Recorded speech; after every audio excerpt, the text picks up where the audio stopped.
నక్షత్రము పుట్టినప్పుడు ఆకాశము నందు గొప్ప నక్షత్రము పుట్టినప్పుడు లోక జ్ఞానులు గొల్లలు వెళ్ళి లోక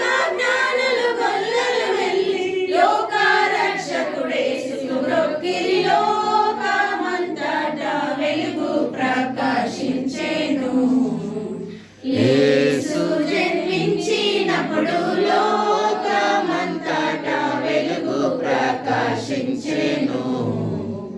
మీరు వెలుగై చీకటిలో వెలుగుచున్నారు, చీకటి దాని గ్రహింపలేదు. మీరు వెలుగై చీకటిలో వెలుగుచున్నారు.